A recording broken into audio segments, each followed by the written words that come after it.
I'm Josh Green. And I'm John Heilemann. And with all due respect to Rick Santorum, never settle for second best.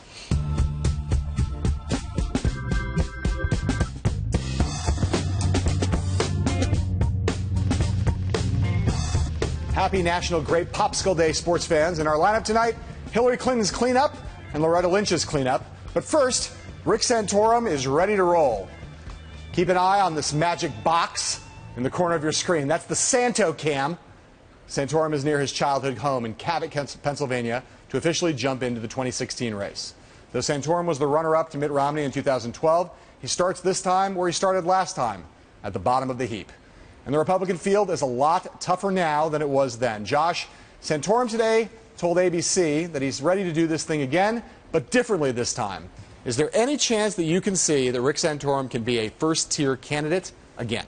In a field with as many as 15 or 16 candidates, I think anybody could potentially be a first-tier candidate. The problem for Santorum is he won last time around in Iowa, and yet if you look at his polling this time around, he's in single digits. He may be in a single digit. So it's not a very good reflection on Santorum if people are supporting him at such a low level in a state he's won before. The fear is that his time may have passed, so he's going to have a harder climb to the top tier than he did last time. You can't overestimate the ability of a good retail politician to conquer in Iowa and get hot at the end. That's what happened in 2012. Santorum, pizza ranch by pizza ranch, against a weak field, got hot at the right moment. The problem for him this time, a much more crowded field, as we said before, and a lot more people playing in his lane. You think about Mike Huckabee, who was the prior Iowa winner in 2008. You think about Scott Walker, Ted Cruz, guys who are very strong among the evangelical voters. He's going to have a lot harder time making space for himself and catching fire in that way. I think that's right, but if you talk to his people, they think he has a few advantages, even among that social conservative field, and that is his ties to blue-collar workers. Right. His big argument last time around was that the party lost because Mitt Romney was a plutocrat, and yet he is a guy, blue collar. He's making his announcement at a manufacturing facility today. He is somebody that can make that connection with working people that Republicans have had a hard time doing over the last 8 years. And he's one of the few Republicans who's come out in favor of a rise in the minimum wage, although it's a pretty modest one that he's proposing. He has those blue collar roots. When he stays on message, when he talks about economics, he can be very powerful. His biggest problem in 2012, which he won't acknowledge, was that at the moment when he should have stuck to an economic message, he got dragged into these social discussions, started talking about cultural issues that ended up blowing up in his face. He always gets dragged. He's going to have to resist it this time around if he wants to gain traction. He's even less disciplined than you. Okay, today, Hillary Clinton is in South Carolina for the first time since the state's 2008 Democratic primary, where she not only suffered an epic loss to Barack Obama, but where her husband's antics caused enormous upset among African Americans across the country. But it's 7 years later, and today Hillary spoke to the South Carolina House Democratic Women's Caucus in Columbia, and she sure sounded like she belonged. All our presidents come into office looking so vigorous. Think about what they look like on Inauguration Day. And then we watch them. They grow grayer and grayer, and by the time they leave, they're as white as the building they live in. Now, let me tell you, I'm aware I may not be the youngest candidate in this race, but I have one big advantage. I've been coloring my hair for years. She's been making that joke to donors for the last couple of weeks. Josh, it's quite funny, I think. Do you think that Hillary Clinton can repair the damage that was done now almost 8 years ago with South Carolina Democrats by she and her husband? Sure. I mean, I think she repaired the damage by agreeing to serve and serving honorably as Barack Obama's Secretary of State. It brought the party together. There hasn't been a problem over those 8 years, and there's no real competition for the Democratic nomination. So I don't think South Carolinians, A, are yearning for another option, and B, have one if they wanted one. Right. There's not a Democrat who can really challenge her among the current field. South Carolina is not going to be a hospitable place for Martin O'Malley. It's not going to be a hospitable place for Bernie Sanders in the way that Iowa or New Hampshire might conceivably. She needs to have African-American enthusiasm off the charts. And if you think about the Obama coalition, she'll do fine with women, and she'll do well with Hispanics. African Americans, she'll do fine with them, but she needs to do better than fine. And young people, that's what this is about. It's the beginning of not just repairing the breach, but also ginning up enthusiasm. And she'll have two people in her corner who do really well exciting African American voters, Barack Obama and her husband. Yes. Bill Clinton, who may have a little repair work to do in South Carolina, but has shown a long history of being able to gin up that base. I thought you were going to say Barack and Michelle Obama, who I think will be out there campaigning for her vigorously in South Carolina and elsewhere to help her along. But she's going to have to do some of this work on her own. Okay. The Sopranos hasn't been on the air for years, but if you crave mafia drama played out on TV, you could have watched Attorney General Loretta Lynch dismember a gaggle of FIFA executives today. The Justice Department unsealed a 47-count indictment against some of the top people who run international soccer, accusing them of being about as corrupt as, well, actually, there's no way to complete that analogy because nothing is more corrupt than FIFA. Fraud, bribes, money laundering, racketeering, you name it. But Sepp Blatter, the president of FIFA and soccer's own Dr. Evil, was left unindicted. So, Josh, with Blatter still at large and almost certain to be reelected to a fifth term on Friday, can Loretta Lynch, on her own, with the power of the U.S. government, clean up world soccer? Well, I think she can. You know, they're relying on the Foreign Corrupt Practices Act. They're going out and doing what conservatives, for instance, always say they want Americans to do, project our strength in the world. Yeah. And as you said, you'd be hard-pressed to find an area more in need of cleaning up, more in need of a good kind of John Wayne-style American sheriff than soccer. The question I have, if you went on Matt Drudge Day and saw the headline, it was soccer ? Why is the U.S. Attorney General wading off into this instead of any number of other things that she could be working? Well, you know, it's a leftover. It's a leftover from time here in New York. She's been working on this case for a long time. It's been built over 2 decades that they've been trying to gather this information and this evidence to take on FIFA. Look, Blatter is such a symbol, though, of the corruption of soccer that the notion that he will somehow be left off, I don't think you can clean up FIFA without taking on Blatter. The question is whether these FIFA executives now will roll on Blatter and whether he will ultimately be taken down, too. That's Loretta Lynch's big fish. That's the fish she's got to get because, as you know, the fish rots from the head down. That is correct. Okay. Coming up, I like how Josh just agreed with me there. Mark doesn't do that normally. It's not always going to happen. Coming up, meet the Foster. Foster Freeze, Santorum's money man, will talk to us from the center of the political universe today, Pennsylvania, when we come back.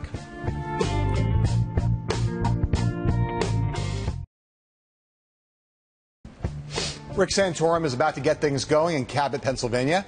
And moments ago, we spoke with his biggest fan, or at least his biggest fan with the most money, Foster Freeze. This is a very crowded Republican field. I'm curious as to why you decided to stick with Santorum again, given his current standing in the polls. He's not looking that promising. Is this just purely a loyalty thing, or do you think that he would uniquely make the best president of the United States? Well, I want to remind you, where was Santorum in the polls 9 days before he won Iowa? He's like 5 or 9%. So I don't think the polls make a lot of difference. The reason I'm excited about continuing to back Rick is he has one of the best chances of winning because of his track record. You will remember that in the last go-around, he won 11 states, more than all of the other non-Romney candidates combined, who only won 3. Plus, if you look at his record of 2 terms in the Senate and 2 in the House, he defeated Democratic incumbents. And he's getting a lot of momentum from his blue-collar conservative book. And I think that's what we need to do to win for the Republican cause, to show that we really care about the guy that's making things work, the workers. Rick is making a big point about the Republican Party has honed an incredibly great message for the job creators.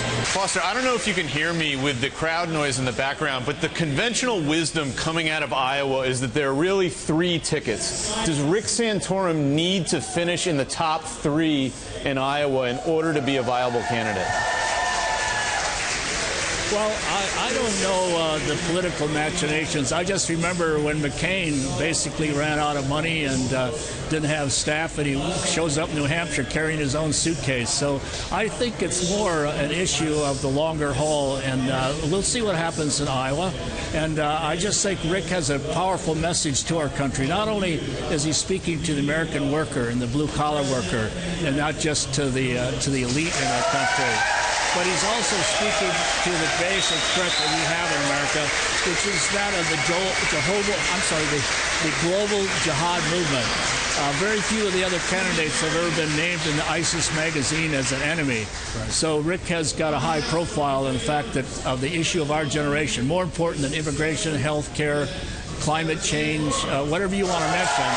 we must deal with this issue in the years and maybe even decades ahead.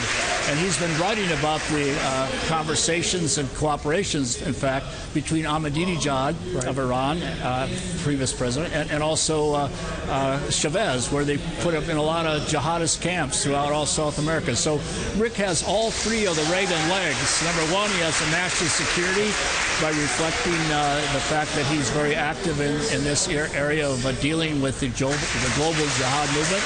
And also he's very strong on the economic front because he was one of the few people that stood up and came up with a balanced budget amendment effort and was the first guy at age 38 to come up with a rollback of federal entitlements that Clinton was kind of forced into signing, where he did welfare reform. But the interesting thing, at age 38, Rick Santorum, yeah, go ahead. Yeah, I wanted to just ask you, we don't have that much time with you. I just wanted to ask you real quickly, you are, to the extent that Rick Santorum is a viable candidate going forward, in addition to his track record, in this age of super PACs, people look at rich people like yourself as potentially giving him the ability to compete by donating large amounts of money to a super PAC that might support him. I saw you quoted the other day saying you were going to be a less noticed in the donor context. You said you were going to be less noticed and lower profile. Does that mean you're going to be giving him less money?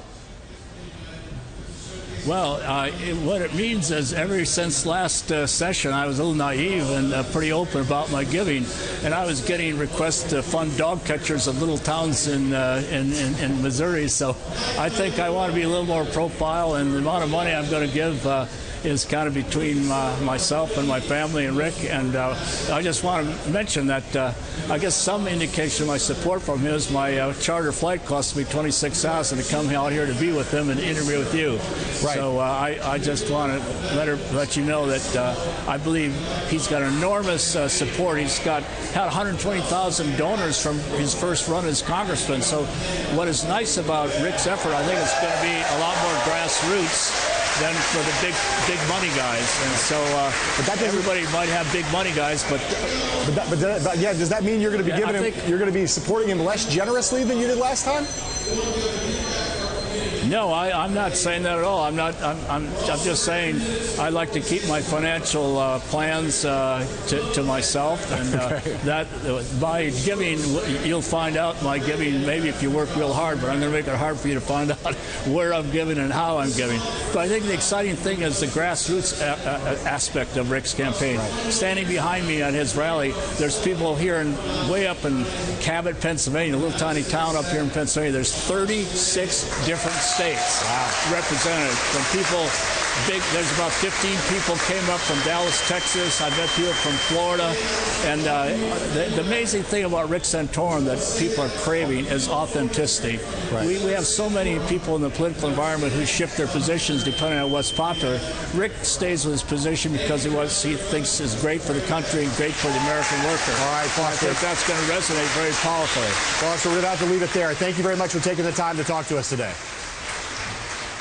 Well, it's an honor to be on Bloomberg. You guys have a great reputation, and I respect you for everything you do to help the American people know truth. So keep up the good work.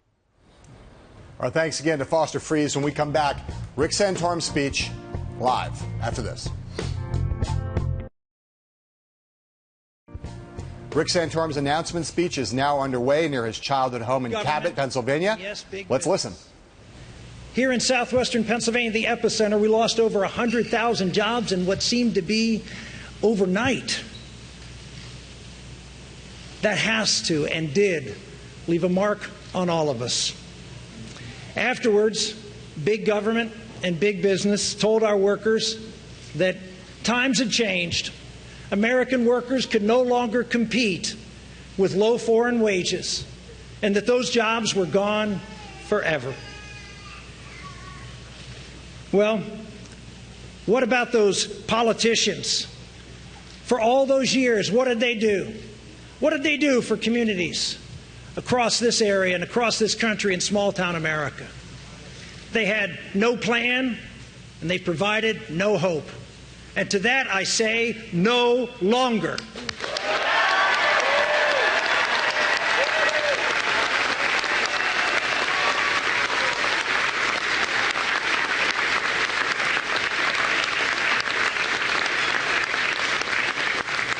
As middle America is hollowing out, we can't sit idly by as big government politicians make it harder for our workers and then turn around and blame them for losing jobs overseas.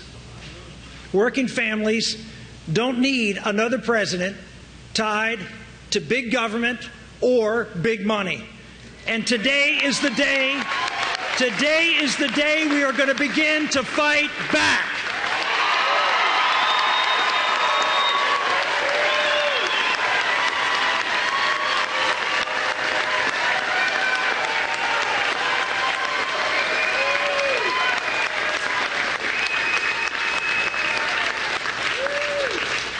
I am proud to stand here among you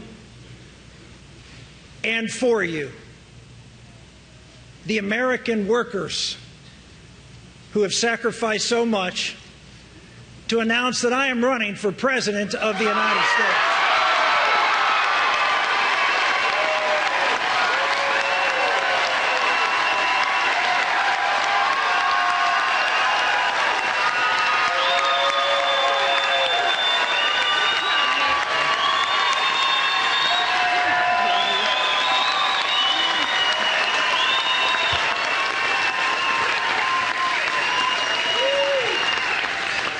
Offer a bold vision for America, one that's clear and conservative, that has plans for reform and has a proven track record that I have in my time in service. Step one in taking back America. Step one, let's scrap the corrupt federal tax code and the IRS that goes with it.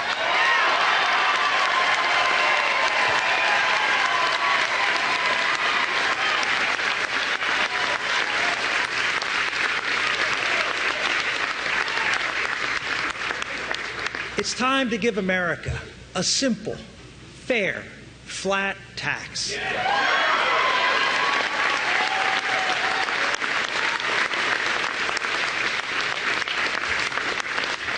It will create millions of good-paying jobs. It will rebuild our factories, and it will increase take-home pay for workers in America. Powered by the shale revolution and the renewable revolution, powered by those two revolutions, we have regained the title of the world leader in energy production.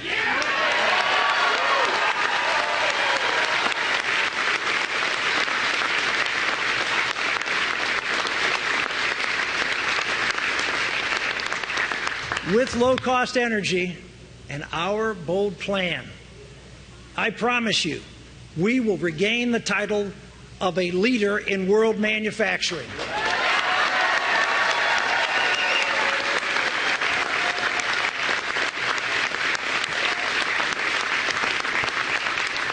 And that's not all. We will shrink government, we will reduce spending, we will revoke every executive order and regulation. Yeah.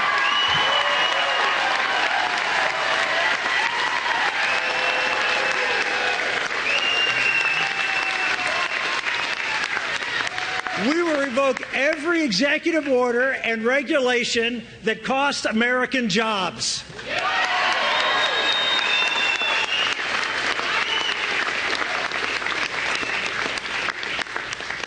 From day one, we will work to bring back America and put Americans back to work.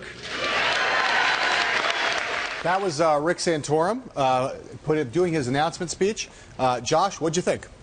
About what you'd expect from Santorum. He talked a lot about big government. He talked a lot about families. We had been told ahead of time he's going to talk about jobs, blue-collar workers, lifting people up out of the economic recession. The methods he proposed, a flat tax, for instance, I think were pretty standard fare for what you'd expect for a Santorum-like candidate. What surprised me, though, was that he talked about not only a shale revolution, he's from Pennsylvania, but also a renewable resolution. So there are some signs in there, I think, that he's opening up to some new ideas. You don't hear Republicans traditionally talk about renewable fuels. Well, right. And I think, look, the most striking thing to my ear, I think, we didn't catch the entirety of the speech, but I'm pretty sure that what I'm about to say is true. What you did not hear was an emphasis on cultural issues, not hear it as an emphasis on social issues, almost exclusively issues about the size of government, about economics, about all that kind of stuff. And, it's the case. We talked about this a little bit earlier in the show. Santorum was, when he was a threat to Romney, he was a threat because of the fact that he had the strength in the evangelical community, but he also had this populist economic message, which he managed to, as we said before, he lost sight of at the key moments in the campaign, particularly the Michigan primary, where he got dragged into discussions about cultural and social conservatism. It's clear that if he's going to be a viable candidate this time around, because of the fact that there are so many candidates who are going to be competing for evangelical votes, who feel newer, who feel more viable, he's going to need to figure out a way to twin those things up. He can't abandon the evangelical stuff because that's the core of who he is and the core of his base, but he's also got to get somewhere on economics that gives him a foothold that's different from where other Republicans are. Sure, and in talking to his advisors over the last few days about how this race is going to be different and what he's going to do, the message they sent was, listen, we're fine with social conservatives. Social conservatives know us. Right. They trust us. That's not something we have to go out and emphasize. The challenge, they said, for Santorum was that he needs to differentiate himself from as many as a dozen or 15 other candidates. And so there are three ways that they think they're going to do that. One, which I think we got cut off on, was the issue of foreign policy. Santorum was on the Armed Services Committee for 8 years. He helped impose sanctions on Iraq, on Iran, and on Syria. He thinks that will differentiate him from a lot of these governors who really don't have any foreign policy experience. Right. Another issue is Common Core, which a lot of the governors have supported. Santorum has always been against. And then that final one is the idea that he, more than establishment Republicans like Jeb Bush, like Mitt Romney, can connect with blue-collar workers and give that kind of, earthy manufacturing vibe that he seemed to be going for in his speech today. Right. He is. It's hard, given where he stands in the polls today, and given this whole new, fresh crop of Republicans who are out there competing for president. It's hard to remember what actually happened back in 2012. Rick Santorum really did come from nowhere and became the runner-up in the Republican nomination fight. He was a surprise, and in a lot of ways he's kind of been lost to history, the role that he played. But we haven't forgotten. Our memories are sometimes as hazy as the Puerto Rico sun. So we set out to kind of refresh our memories today and put this package together for you. So take a look at this about Rick Santorum in 2012. Remember Rick Santorum? The name sounds familiar. You're tempted to Google it, aren't you? Maybe you shouldn't Google it.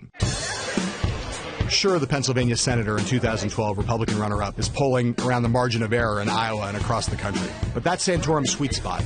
Last cycle, he went from the very back of the pack to eventually winning the Iowa caucuses. Barely. Game on. Then, disappointingly, he came in fourth in New Hampshire and third in South Carolina. But he wouldn't go away. We're still here. Winning a trifecta of Colorado, Missouri, and Minnesota, he notched wins late into March in states like Louisiana and Alabama. We did it again. Prolonging the nomination fight, embarrassing Mitt Romney, and occasionally himself. He even campaigned in Puerto Rico, catching rays and stumbling into the language debate. It takes serious cojones to go to Puerto Rico and tell them to stop saying cojones. Santorum lost there, and in April he suspended his campaign. Second in the delegate count, but forever first in fashion. Amazing thing, that sweater vest. There he is, in that sweater vest. Josh, I want to know, in 2012, how many times you were inspired by Rick Santorum and put on a sweater vest yourself? Not once. Not once? No. That may be one of the reasons why you weren't anywhere in the hunt. I'm not in the inner you were not in the hunt for the Republican nomination. True. And won't be this time either. You in a sweater vest would be something to see. You're never going to see that. Okay, we are not done with Rick Santorum. With all due respect, it's coming to an end, but you can switch over to BloombergPolitics.com, where hopefully we'll have the live feed of the rest of Santorum's speech, and more importantly, we'll have post-game analysis with my friend Josh Green here, with Al Hunt, with Mark Niquette, our reporter on the scene in Pennsylvania with Santorum. We'll be able to talk through everything that he said and where he's headed in the Republican nomination fight. Please do not forget that this television show is on 3 times a day, at 5 p.m., at 8 p.m., and at 11 p.m. Until tomorrow, from me and Josh, sayonara.